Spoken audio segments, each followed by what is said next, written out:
Il s'agit de Under Prison en 4 volumes. Inès, Et oui, tu vas tout nous dire. exactement, puisque le 4e tome que je n'ai pas avec moi, j'ai les 3 premiers, mais impossible de trouver le 4e aujourd'hui en magasin. C'est tout le temps ce qui m'arrive, mais bon, c'est pas grave. Je peux le lire en version numérique. Du coup, Under Prison, 4e tome sorti aujourd'hui. Alors, de quoi que ça parle, évidemment, vous vous en doutez, ça parle de prison. Mais pas que, vous inquiétez pas. On est dans un futur proche où la criminalité ultra violente explose de façon exponentielle. Là, on voit vraiment que tout le monde pète un câble et c'est plus tenable. Les situations, enfin, on va dire les moyens classiques, les méthodes classiques d'emprisonnement et autres ne montrent pas leurs preuves et ne baissent pas notamment la criminalité, etc. Et donc, les prisons sont surchargées, encombrées, les tribunaux peinent vraiment à condamner et à faire des sanctions qui fonctionnent, qui durent, qui ont un impact sur nos criminels. Et du coup, les tribunaux ont décidé, enfin en tout cas il y a une loi qui est passée et qui désormais condamne systématiquement les crimes les plus graves et sordides, donc notamment le meurtre par exemple. Dès que tu tues une personne, peu importe le contexte, tu pars à la peine capitale. Quoi? Et donc les condamnés à mort sont maintenant regroupés dans le sous-sol des prisons en fait, et notamment d'une prison particulièrement intrigante puisque j'ai bugué. Oui, t'as bugué, là t'es devenu robotique. Je suis là. C'est bon, t'es revenu. Donc, Wow. je parlais d'une prison qui était particulièrement, qui était vraiment à part, puisque, bon, on sait pas grand-chose sur elle, on sait qu'il y a des choses un peu pas nettes qui se passent dedans, et notamment que, on y envoie les pires criminels, ceux qui sont notamment envoyés à la peine de mort. Et donc là-bas, ils sont livrés à eux-mêmes avant d'être exécutés lorsqu'ils ne sont pas déjà sauvagement tués par leurs co-détenus, ou même un petit peu tabassés par les surveillants aussi, hein, enfin pas les policiers du coup, mais vraiment ceux qui surveillent la prison, qui de base sont en fait des policiers qui sont un petit peu véreux en fait dans la société de base, qu'on ne peut pas garder vraiment, qu'on a un peu honte, qui ont un comportement pas normal dans la société, et du coup on les envoie dans cette prison. Et c'est ce qui fait en fait qu'on a des criminels barbares, etc. Et on a aussi des gens qui les surveillent, qui n'ont aucune morale, aucune... vraiment, c'est le pire endroit. Voilà, c'est un dépotoir, Et autant ils pour les font criminels. du crochet. Voilà, c'est le fond du fond, tu vois. Et il y a les pires énergumènes du monde. Pareil, le directeur, il est un peu louche, etc. Bref, tu sens qu'il y a une histoire un peu bizarre dedans. On suit l'histoire de Junia, du coup, qui est notre personnage principal. Junia, lui, qui n'est pas un criminel. En réalité, c'est une victime. Mais il rêve, en fait, de se venger de l'assassin de sa famille, qui se trouve lui-même dans cette prison dont je vous parlais, dans le couloir de la mort. Son exécution est prévue et il est, en attendant, dans cette prison. Il veut vraiment le tuer avant que la loi s'en charge. Il veut que ce soit lui qui mette fin à ses jours, peu importe la manière. Voilà, il veut le tuer, tout simplement. Et du coup, il va se débrouiller pour se faire emprisonner dans cette même prison et dans la même cellule que cette personne qu'il traque, en fait, et qu'il pense être, qui a été déclarée coupable par les tribunaux du meurtre de sa famille. Donc, en fait, un jour, voilà, on tombe sur cette affaire où sa sœur, ses parents sont retrouvés égorgés chez eux, en fait. Donc, voilà, donc c'est gore, c'est évidemment...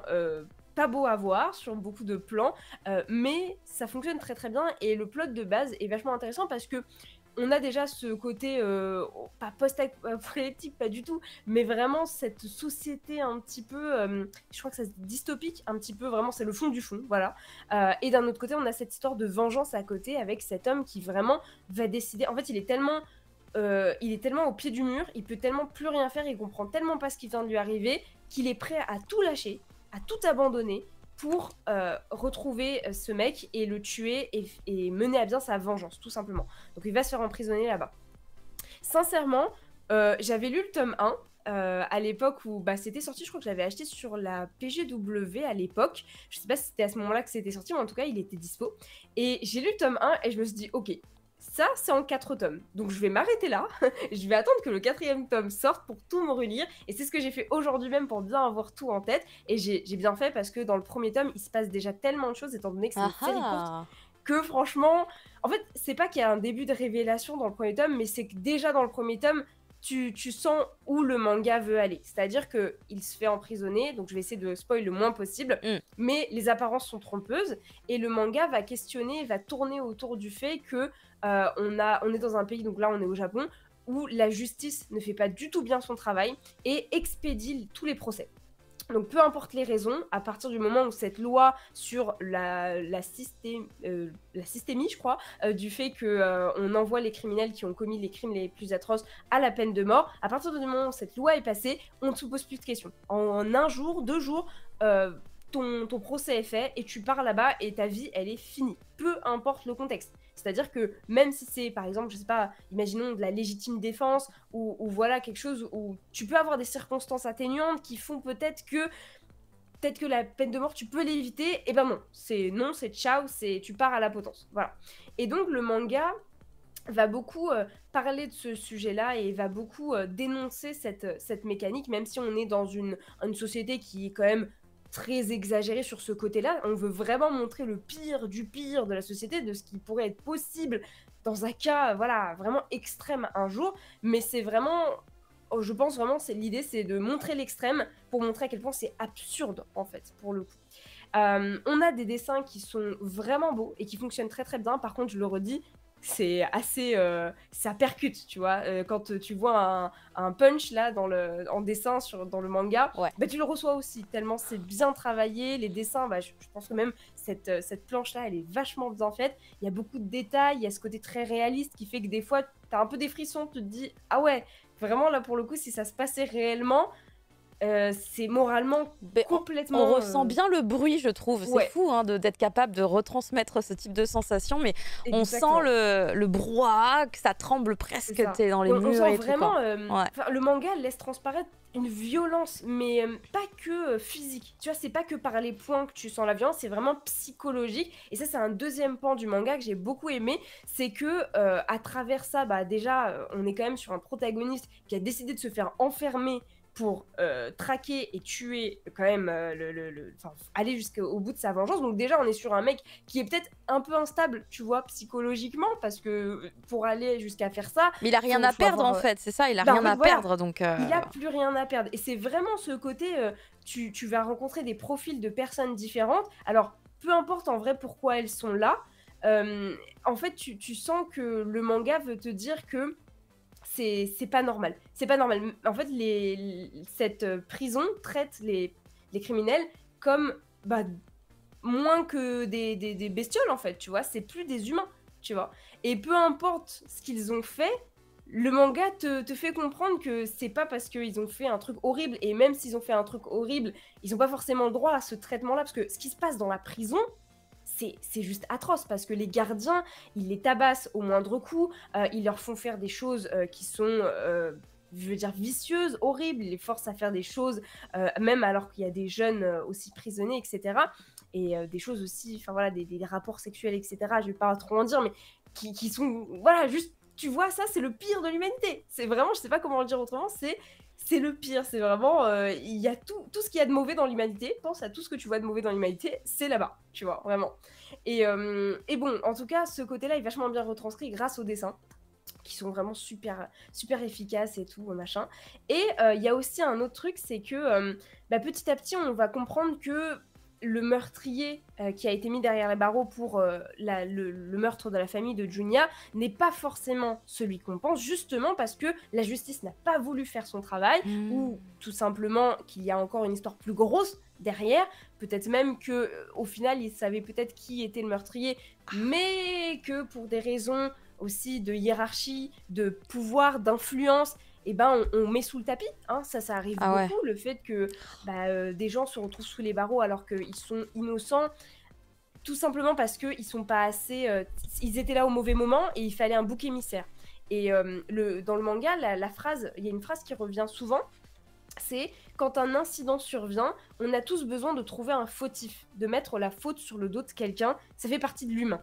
Et ça, je trouve que ça explique vraiment, enfin, c'est vraiment bien résumé le manga, c'est-à-dire que à travers le manga, chacune des personnes se dédouane un petit peu ou trouve une raison à ce qui se passe. Pourquoi je suis en prison? Mais non, mais moi j'ai pas fait ça, je suis innocent. tu vois. Et chacun des protagonistes, notamment Junia, qui lui est persuadé de trouver voilà, l'auteur de ce crime, est persuadé qu'il va faire sa vengeance, petit à petit, il remet complètement tout en question, tout simplement. Parce qu'on lui a dit que c'était lui le fautif. Il fallait qu'il y ait un fautif dans cette histoire. Et du coup, il s'est rué dessus sans forcément réfléchir et sans forcément...